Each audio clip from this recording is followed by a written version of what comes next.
Vamos lá com o programa Gerações, trazendo os assuntos mais discutidos de forma dinâmica e bem humorada. Meu nome é Pedro Monteiro, é um prazer contar com sua presença.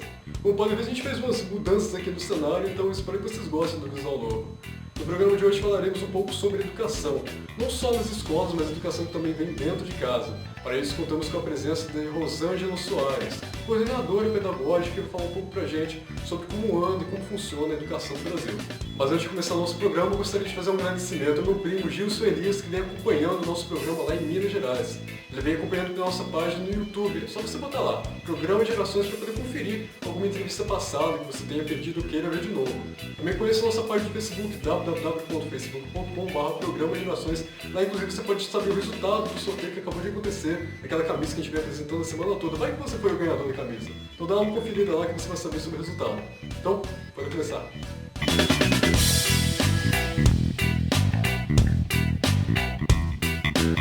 Rosângela Soares, muito obrigado pela sua participação aqui hoje. Como é que você está? Obrigada a você, Pedro. Está tudo bem?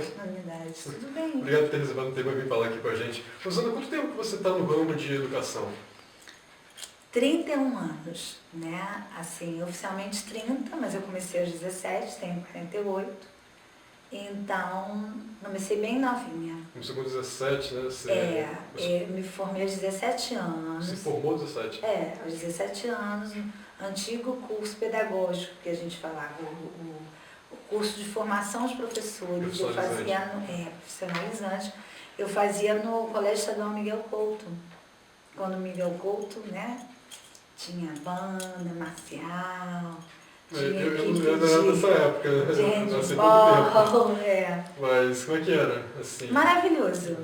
Nossa, a gente ainda tem essas coisas pra mim foi um mundo, porque eu saí de uma escola pequenininha, Arraial do Cabo, que era o Adolfo Beranger Júnior, fui para o Miguel Couto, que era um mundo, né? Tinha sala a gente chamava de exibição de filmes, né? Tem até hoje audiovisual, tinha biblioteca. O que mais me fascinava era o auditório e a biblioteca.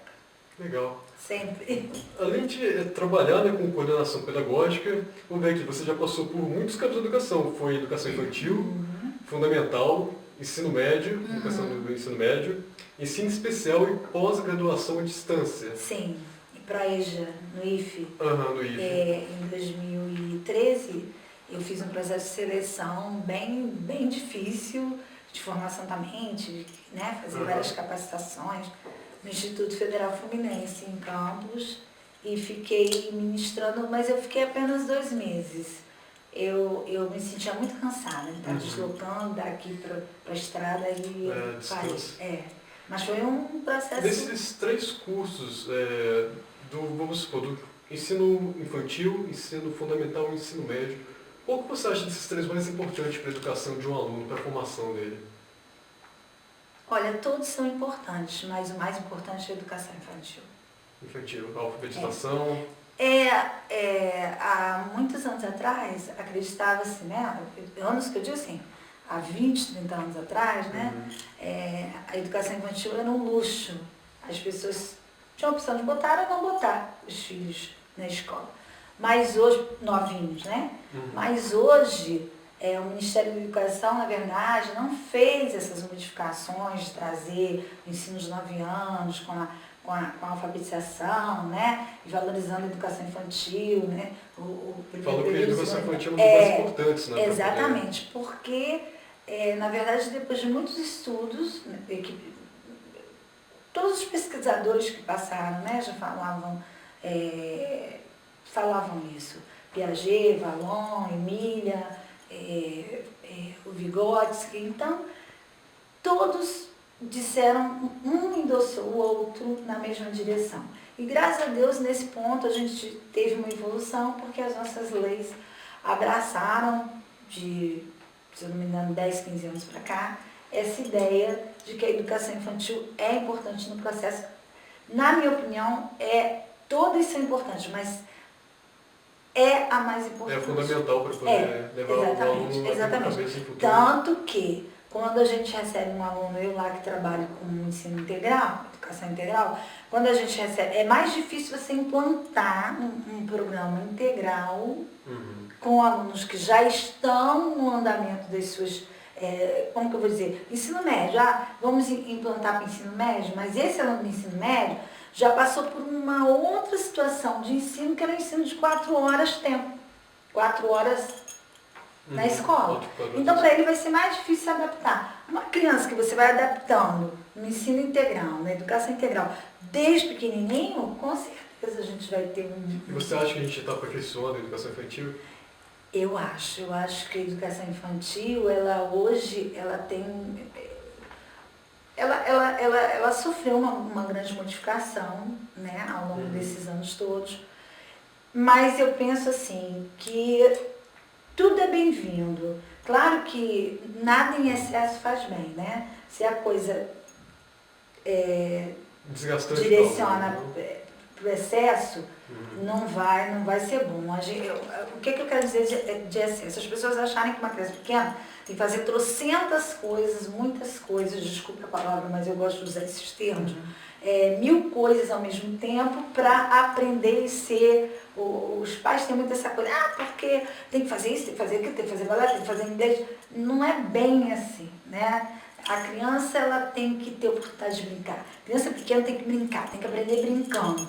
Também não é com uma folha de ofício na mão e mandando passar por cima que vai aprender com 4 aninhos, não é porque vai ler rápido, tem aquela coisa. Tem muitos mitos, né?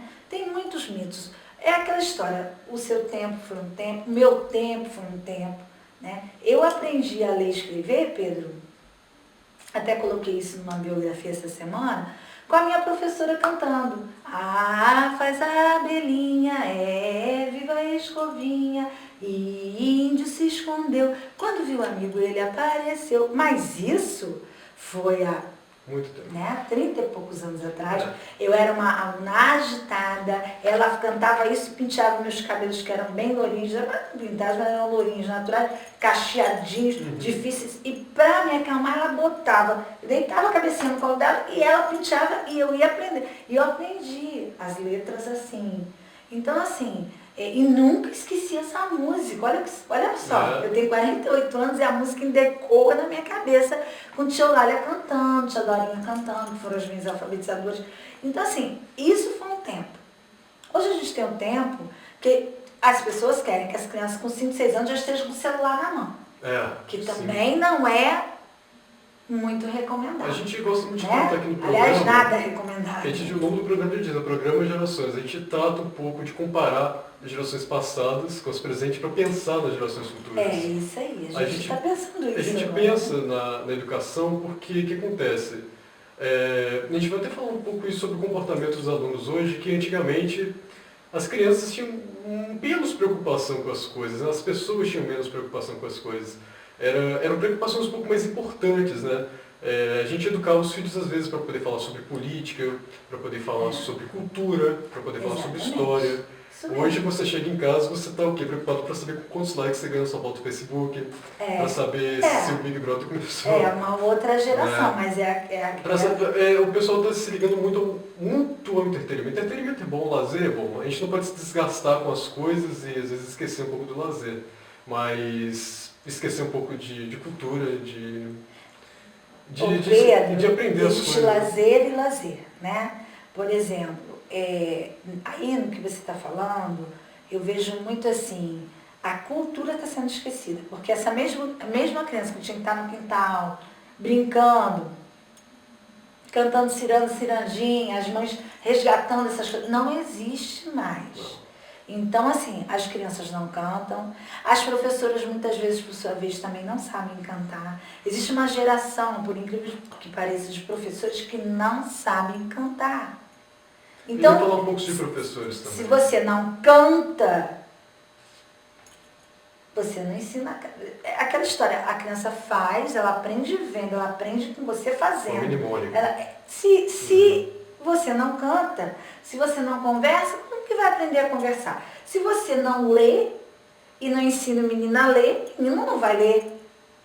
Ele pode até ler, ele pode até ser adestrado a ler, B com A faz Bá, mas ele não vai ter amor à leitura, porque isso são coisas que se passam na relação, como já disse Valon, através do vínculo pai, mãe, professor, aluno, aluno, professor. A figura do professor, inclusive, há décadas atrás, ela era uma figura de respeito, né? Às vezes até um pouco de medo, digamos assim. Há décadas atrás a gente via o professor como aquela autoridade na sala de aula, né? Hoje em dia já não tem tanta essa coisa. Você vê um pouco os alunos, às vezes, debatendo com o professor, não que seja às vezes errado, porque quando o professor, às vezes, fala alguma coisa errada ou desrespeitosa, todo mundo tem o direito de falar, não, eu não concordo com isso, eu coloco minha posição. Até no ensino médio é onde mais ocorre isso. Mas você acha que a gente está vendo um pouco de desrespeito, assim, de falta de disciplina dos alunos vendo o professor? Você acha que o professor está perdendo um pouco a imagem dele no dia de hoje? Olha só, Pedro, a geração, você acabou de falar, geração em geração. Hoje, o professor sai daquela imagem do cara da cátedra para ser o articulador, o mediador. Agora, quando você fala assim, o aluno está perdendo o respeito, o professor está perdendo... Existem muitos professores também que ainda hoje se colocam numa posição de cátedra e o discurso fora da escola é totalmente diferente. Entendeu? Quando entra na sala de aula, os meninos, meu Deus do céu, o que é isso? O que eu estou vendo aqui? Né? É um autoritarismo só. E se for defender parcial de uma coisa fora da escola, você olha se fazendo. E os alunos, hoje nós temos alunos que eles são críticos, não que os outros não fossem, mas há um exercício maior da criticidade. Da forma de expressão. Exatamente, da forma de expressão. Então, porque hoje, você encontra o seu professor ali na lanchonete tomando o suquinho junto com você, né? Tomando cervejinha lá no canal, né? Assim, tá lá nos movimentos, nos lugares. Antigamente, por ser uma outra geração, uma outra época, as pessoas se mantinham mais naquela coisa de cátedra e às vezes não iam nem onde estavam os seus alunos, né? Isso é a nível social que eu estou falando. Mas aí, é claro que haviam exceções, que haviam diversos movimentos no país, enfim. Mas hoje, ou seja, as coisas estão muito mais iguais. Não existe essa não existe questão. uma distância do professor e aluno. Em relação à desigualdade, nada disso. Então, assim, acredito eu que a educação humanizou mais esse lado. Agora, existe o perigo de cair na questão do desrespeito? Existe sim, porque a gente vê que muitos caem nessa questão. Sim, porque o aluno acha que pode, por ele ser muito amigo, pode... Ou achar que sabe muito. E também porque muitas vezes o professor não consegue estabelecer a linha tênue do limite. Porque tudo tem um limite. E pode ser um limite saudável. Não quer dizer que ele vai ter que ser um autoritário, trabalhar sempre com a questão autoritária, ou ele vai ser um professor que deixa, entendeu? Fazer o que quer, laissez-faire. Isso aí, tudo é um equilíbrio. Quem estabelece o equilíbrio na relação, tanto de um lado, primeiro o professor que está ali, que é quem está à frente da sala de aula. Ainda existe uma pessoa que está à frente. Essa figura é a do professor. E pode ser que passem décadas, mesmo que se discuta muito isso, ainda é a figura do professor. E o aluno precisa dessa figura dizendo para ele o que articulando junto, o que pode ou não ser feito aí nessa relação. Não pode se dar tanta liberdade. Sim, porque tudo que é excessivo demais, você sabe que, a gente acabou de dizer, né? Sai do controle, não é nem questão de controle, não fica saudável, né, Pedro? Porque a gente sabe que tanto adolescentes, crianças, o próprio adulto precisa do limite. O ser humano precisa, o ser humano é um ser que ele precisa ter limite. A minha liberdade vai, né? Até onde começa do outro, eu preciso tratar o outro com respeito, o outro precisa me respeitar e eu também respeitá-lo. Enfim, e nada está levando para o campo pessoal, porque essa coisa, o nosso país, eu ouvi uma pessoa dizer, nós somos muito melindrados, ainda nos melindramos com muita bobagem, né? Muita bobagem. Sim. E essas bobagens geram violência, geram disse-me-disse, geram incompreensão dos processos, das coisas. Então a gente precisa entender que tudo é uma construção. Estamos em construção. Aliás, tem um pensador, o Max Hessinger, Ele fez alguns comerciais até sobre educação, até para o Ministério da Educação, passava na televisão com a linhazinha, subindo, transformando um monte de coisa. E ele dizia, somos seres em construção. Estamos em construção. Então, quando a gente cometeu... Meu filho, peraí, sou um ser em construção. Sou passível de errar, eu erro. Todo mundo erra. Né? Ninguém é perfeito. O professor também não é perfeito, o aluno não é perfeito. Agora, a figura dele ainda está lá e ele vai articular junto aos seus alunos até onde vai, né? Onde para, onde fica, enfim. Então, assim, tudo hoje necessita de muito diálogo, porque é uma outra geração. Sim. Estamos vivendo a época, né, dos celulares, até a questão do celular já foi bem polêmica e ainda, porque as pessoas ainda não dominam como utilizar esse celular a favor da educação, entendeu? A favor de um determinado aprendizado. Então, enquanto há essa polêmica, a coisa fica na polêmica, muitas vezes a gente não sai do lugar. Porque existem coisas até que são simples, que são regras, assim, que foram estabelecidas no passado da convivência humana e que são necessárias ainda hoje. A gente até pedia coisa de quantas vezes o professor já me tirou o celular na sala de aula. Pois é. Então você tira o celular. Tem momentos que dá para estar com o celular. O professor está lá na frente explicando uma física quântica, você vai conseguir estar com o celular? Complicado. Então, assim, o próprio aluno, e aí é quando entra essa questão, né, que a gente estava falando. O aluno ele tem que ser trazido, tem que ser, na verdade, um trabalho de conscientização, né, de alerta,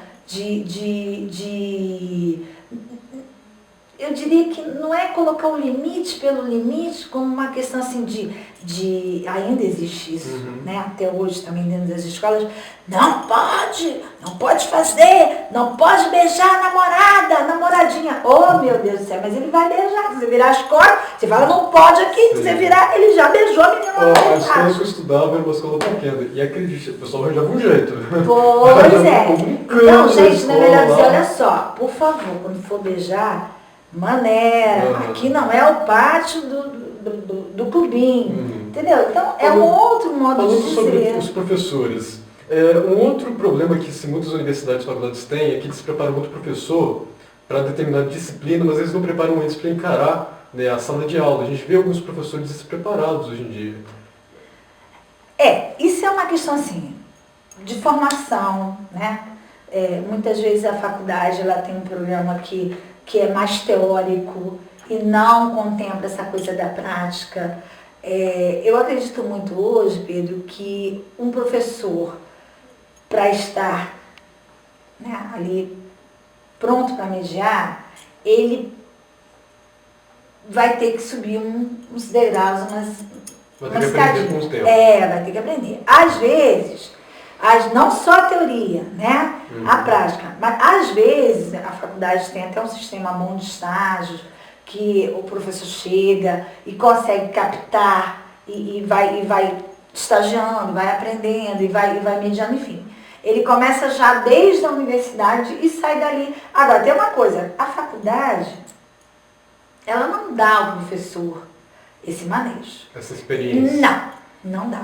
Quem dá, eu lembro perfeitamente, quando eu cheguei na faculdade de letras, eu já lecionava com o meu pedagógico há quase 7 anos, e porque eu muito jovenzinha, comecei a fazer biologia, deixei a faculdade, voltei 13 anos depois. E 13 anos depois, eu já tinha feito quase 2.600 horas de curso de extensão, eu já tinha trabalhado em um monte de escolas de município e estado, eu já tinha ido primeira a quarta aqui, educação infantil ali, já tinha andado aqui ali, e quando eu cheguei na faculdade, eu lembro perfeitamente, um professor, não lembro agora o nome, virou e falou uma coisa que não esqueci, quando ele falou assim, vocês estão aqui para se formar professores. Eu levantei da cadeira. O quê? Não, meu filho, não estou aqui para formar professor, não. Estou aqui para aprender a ministrar língua portuguesa, educação artística, literatura. que era a cadeira específica da faculdade. Mas professora, eu falei assim mesmo, levantei da cadeira, fui no meio da sala, quem cursou comigo sabe disso, eu já me sinto professora. Porque eu já trabalho nesse ramo há quase 10, quando eu voltei para a faculdade, eu trabalhava mais de 10 anos. Mais de 10 anos. Então, isso também, isso quando eu retornei à faculdade. E quando ele falou isso, vocês estão aqui para aprender a ser. Aprender a ser, não. Até porque ninguém nasce assim. Não. Não. E não é aquilo ali que vai te tornar. Uhum. Porque a gente vê ao longo da vida, né, que ninguém faz ninguém ser nada. As pessoas se ajudam, como diz o próprio Vygotsky, se interagem, é na interação que a gente aprende uns com os outros. Mas nós que nos transformamos, nós que buscamos, nós que precisamos acender a centelha, que o outro anima a nossa centelha. Né? Está do nosso lado, nos impulsiona. A gente precisa entender que uma escola, o que é o coração de uma escola? As pessoas que estão ali dentro. Se as pessoas que estão ali dentro já chegam arrastando o chinelo no mercado, digo que é o chinelo, né? Chega arrastando o chinelo, chega olhando para baixo, curvadinho. Olha, acabou. Você vai tratar de uma coisa tão especial que é a educação como? Se a postura que vem trazendo é essa. E muitas vezes também a gente tem um problema com relação à formação. Muitos professores, não no passado, mas acredito que hoje, tem muita gente que vai para o idealismo, mas a maioria vai porque quer um dinheiro fácil, de contratos, e muita gente vai falar assim, eu vou trabalhar no estado, eu vou trabalhar no município, eu vou trabalhar porque eu vou conseguir dinheiro rápido e vou fazer uma outra faculdade. Porque a faculdade de pedagogia, as faculdades ligadas à educação são mais rápidas. Hoje algumas são de 3 anos, algumas são online. Então facilita mais. Aí quer aquele dinheiro rápido. Só que é complicado, porque assim como vai sair um bom profissional ali, pode sair também. Mas um bom profissional. O que mais te preocupa na educação hoje? O que mais te preocupa, assim, se você pensar que você está vendo alguma coisa de errado? O que mais me preocupa hoje... Na educação brasileira, no caso. Não só na escola, mas dentro de casa também. É a banalização do profissional. É as pessoas acharem que educação não é importante, portanto as pessoas que estão lá também não são. É as pessoas acharem que um professor tem menos importância que um médico, tem menos importância que um advogado, tem menos importância que um prefeito, que um vereador, ou que uma presidenta, ou que um presidente da república. Né? E achar que essas pessoas não comem, não se vestem, não andam, não precisam criar seus filhos. E isso não é um problema só com relação é a crise. Não, é a banalização da pessoa, do ser humano. E aí eu vou mais longe, do ser humano enquanto ser humano.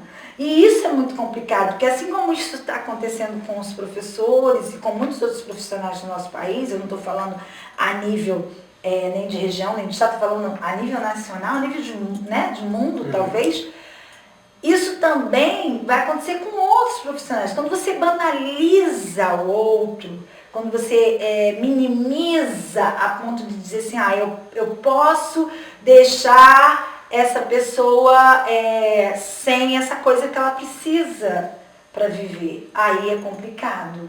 Eu penso que isso passa por uma outra instância. Não é só questões que as pessoas pegam as coisas e colocam muito numa tábula rasa de questões políticas, filosóficas e tal, mas isso vai além, isso vai de encontro ao ser humano. A banalização da educação. Que qualquer uma coisa que me incomoda muito, aliás, eu sempre discuti com meu marido sobre isso, quando aparecia um técnico de futebol, se intitulava O Professor.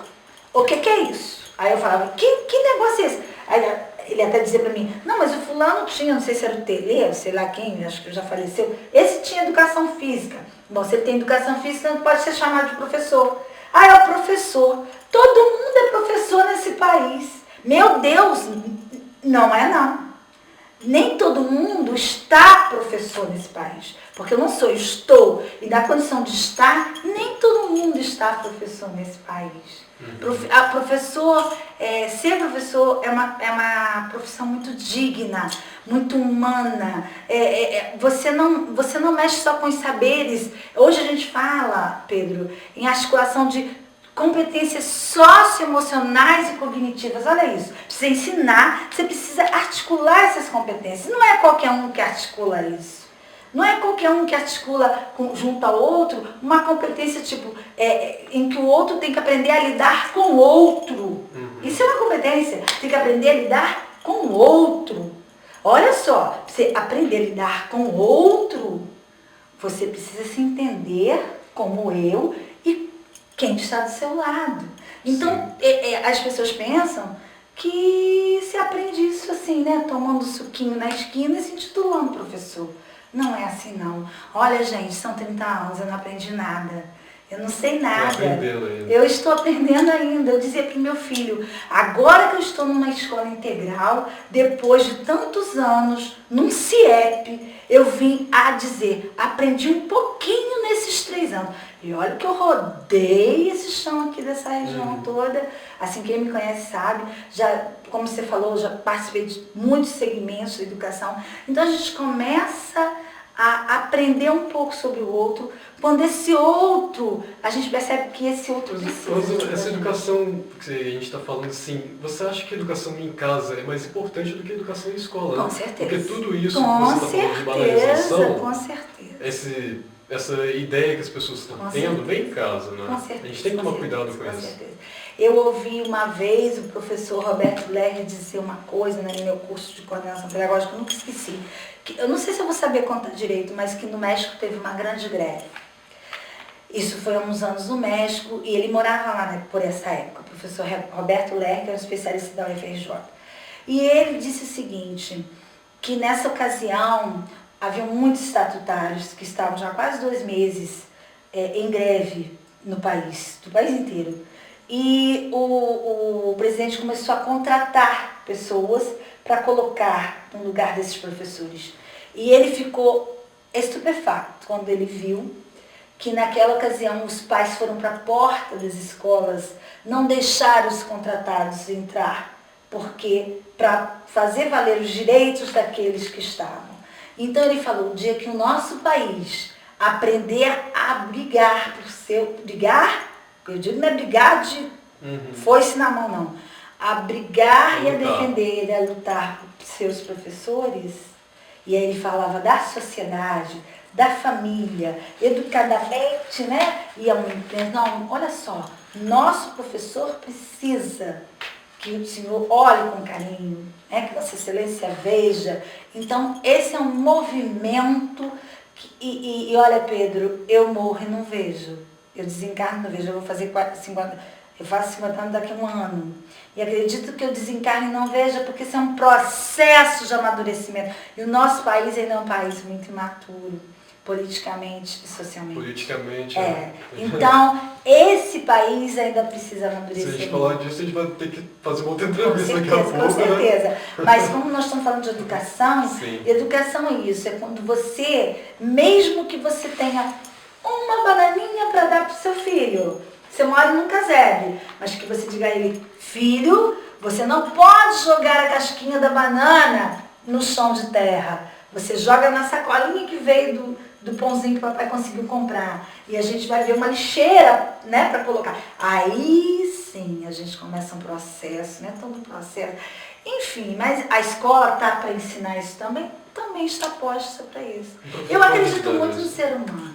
Eu acho que o ser humano, ele tem muito ainda para aprender e vai transformar ainda esse mundo de maneira boa. De educação, teve uma lanchonete aqui no Brasil, há pouco tempo eles fizeram um projeto assim, não sei se foi no Sul, se foi aqui no estado, mas foi uma lanchonete que abriu, eles deixaram a máquina de sorvete, assim, dentro lá aberta e você que queria pegar um sorvete, você pegava o sorvete, via o preço e botava o dinheiro numa caixinha, não tinha ninguém que ia ver o quanto que você estava botando. Isso aqui no Brasil. E você pega o sorvete, você mesmo lá, por honestidade você pegava e botava o dinheiro na caixinha. Não ia, se quisesse botar menos, botar mais, isso aí ia vir de você. E as lanchonetes teve um prejuízo de 12% nos sorvetes. Porque as pessoas colocavam... Pegavam e não botavam o dinheiro, ou pegavam nem colocavam nada. Pois é. Né? E as pessoas usam às vezes uma desculpa assim, mas o Brasil já está tudo ruim, não tem problema de ser ruim. Não é assim que você resolve as coisas. Não, essa questão, né, que a gente, essa coisa, desses conceitos que a gente desenvolveu ao longo dos séculos aí. Agora, também, assim, a gente tem que entender que tem todo um processo histórico, social, político. Né? A nossa educação, por exemplo, levou 100 anos. Só no século XX, né? Então, exatamente. Então, tem muita coisa que amarra, que se coloca como entrave desse processo. Eu, Rosana Andréa, ainda acredito no humano. E acho que só o ser humano pode fazer uma grande revolução no mundo para o bem-estar do ser humano. Mas a primeira regra, acredito que seja ser misericordioso e bom, né? Porque aí tem uma outra regra também, né? Aquilo que eu não quero para mim, eu não quero para o meu próximo. Então a pergunta, eu gostaria de estar nessa situação? Será que eu ia ficar bem? Se colocar no lugar do outro é a primeira condição. Bem, né? Falando um pouco então de Rosana Andréa, você trouxe aqui um livro seu, né? Vamos dar uma olhadinha? Vamos. Rosana Andréa. Tá aqui o livro Confissões de Leila Márcia. Confissões de Leila Márcia. Para quem quiser dar uma olhada, casaram-se e viveram felizes para sempre. Ou será que não? Como é que é esse livro, Rosana? Esse é um livro que é um romance, na verdade ele pode ser caracterizado como um romance, mas ele é uma novela literária, segundo o professor Heraldo Ravasco Maia, que é um professor aqui da nossa região, da Interlagos. Ele leu o livro e é um livro que ele tem um tema que é a questão do abuso emocional, né? Que as mulheres sofrem, principalmente as mulheres cultas, que é o abuso silencioso, né? Que é o abuso que muitas mulheres sofrem, como não é aquele abuso que é marcado pela Lei Maria da Penha, no sentido de, deixou a marca, então eu vou lá, faço BO e sabe que me bateu, que deixou a marca, não. É o abuso do xingamento, do enxovalhamento, das humilhações. Emocional. O emocional. E esse abuso, ele vai minando as pessoas. Então, esse livro fala disso, é uma história de uma mulher, 30 anos de casamento, né? Que ela tem mestrado, não é uma questão de formação, né? De diploma. Então, a história dela vai se cruzando com outras histórias das amigas. E o legal desse livro é que algumas amigas me doaram seus relatos mesmo. Que foram pro livro, exatamente. O livro está à venda na Leriveira, na Nobel do Shopping, né? Confissões de Leila Márcia. E também fiz uma participação agora nesse aqui, a gente já fala desse também. Da antologia da Helvétia. A Vida em Poesia. Portugal. Na página 92 tem uma poesia que foi a poesia que enviei para essa antologia. Como é que é essa antologia? Essa antologia são 66 autores portugueses e brasileiros. Foi feita lá foi organizada na Suíça e foi organizada no Festival de Lisboa, que aconteceu agora dia 23 de abril. Tanto que o nome da gente, né, a imagem essa foto é do Porto de Lisboa, um ponto turístico, né, do Porto. E cada autor colaborou com uma poesia. Que literatura é muito importante, né? Com certeza. Você participa de vários projetos literários aqui na cidade também, né? Sim, participo do Flores Literárias, né? É um grupo que nasceu devido a essas coisas todas. A gente, agora vamos participar também da Festa Literária de Búzios, 27 de junho a 1 de julho, que a professora Semi e a professora Cristina Chagas estão organizando lá. E também vou participar semana que vem, essa semana ainda, né? Não, semana, dia 25. Dia 25. 25 de maio, de um café literário na Escola de Comédias. As escolas estão convidando, a escola que quiser convidar, a gente vai. Eu estou convidado também. Tá convidado. Dia 25, pode ir lá, podia fazer uma entrevista lá, as pessoas iam gostar. É um café literário, primeiro café literário da Eu escola, gosto de café. da escola Almirante Tamandaré, em São Pedro de Aldeia, ali no Baixo Grande, né? Ali perto até do meu centro, mas um pouquinho para lá. Quem desce a ponte, no caso à esquerda, é a escola Almirante Tamandaré. Vai fazer o primeiro café literário, aí me convidou para o ensino médio, que vai ser praticamente uma festa, né, literária, e eles estão fazendo o primeiro evento. Muito bonito, eu recebi o convite, fiquei lisonjeada. Eu gosto muito de dar palestra, dou palestra, né, para pais, para professores. Você deu uma palestra aqui agora. Obrigado. Desculpa. Rosana, obrigado pela sua presença aqui hoje. Obrigada Muito a bom te você, conhecer. quando você quiser, a gente está aí. Olha só, você tem um contato com alguém que possa entrar com você? Tenho sim, tem o telefone, né, 997-01-6986, Rosana Andréia. Tem também a página do Facebook, a página da escritora Rosana Andréia mesmo. E tem o e-mail, rosanaandreasoares@gmail.com. Então, a nossa entrevista vai terminar por aqui, infelizmente, né? Que Obrigada. o tempo não permite. Adorei. Eu poderia ficar 1 hora conversando com você, Obrigada. 1 hora de programa. Então, olha, muito obrigado pela sua participação no programa também, a sua audiência é muito importante pra gente. Agradecemos a Deus e a produção do nosso programa. Não deixe de conferir também a nossa página no Facebook, www.facebook.com/programa Gerações. Lá você pode conferir as novidades do canal, até rever algumas entrevistas como essa aqui, que eu mesmo, olha, eu vou rever várias vezes. Obrigada. Então a gente se vê no próximo programa. Um grande abraço.